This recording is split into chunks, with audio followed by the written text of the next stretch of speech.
मकर संक्रांति के नेकचार के इस वीडियो में हम जानते हैं कि अमर सुहाग की कहानी का नियम कैसे लिया जाता है और उसका उद्यापन कैसे किया जाता है। अमर सुहाग की कहानी का नियम एक संक्रांति से अगली संक्रांति तक लिया जाता है, लेकिन यदि आपके लिए रोजाना इतने दिन कहानी सुन पाना संभव नहीं है तो आप हर महीने की संक्रांति का नियम ले सकते हैं या फिर सवा महीना या 7 दिन का नियम भी ले सकते हैं, लेकिन कोशिश करें कि जो प्रण आप पहले दिन ले रहे हैं उसे पूरा करें। अब आगे हम जानते हैं कि इस कहानी को कैसे सुने।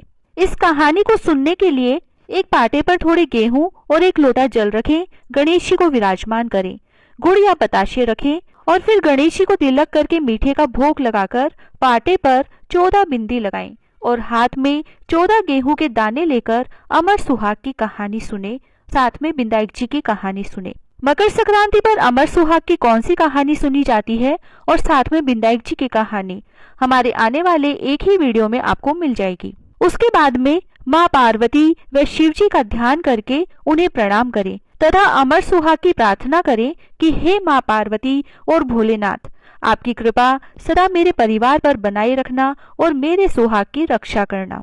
इस तरह से अमर सुहाग की कहानी सुनी जाती है। यदि आपने 365 सवा महीना या 7 दिन कहानी सुनने का नियम लिया है तो पहले दिन और उद्यापन वाले दिन इसी तरह कहानी सुने। बाकी दिन हाथ में गेहूं के दाने लेकर घर के मंदिर में बैठकर यह कहानी सुन सकते हैं। लेकिन यदि आपने केवल हर महीने की 14 तारीख यानी हर महीने की संक्रांति का नियम लिया है तो पूरी विधि से कहानी सुने।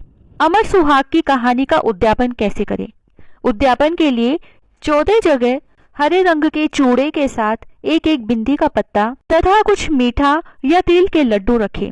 एक सासू माँ का बेस, सुहाग सामग्री और ससुर जी के कपड़े रखें और सभी पर रुपए रखें। फिर उद्यापन वाले दिन पूरी विधि से कहानी सुनते समय यह सारा सामान रखकर कहानी सुने। फिर इनमें से पहला चूड़ा माँ पार्वती को चढ़ाएं और एक चूड़ा सासू माँ के बेस पर रखकर पैर छूकर उन्हें दे दें। बाकी के चूड़े आस पड़ोस की या परिवार की सुहागन महिलाओं को दे सकते हैं।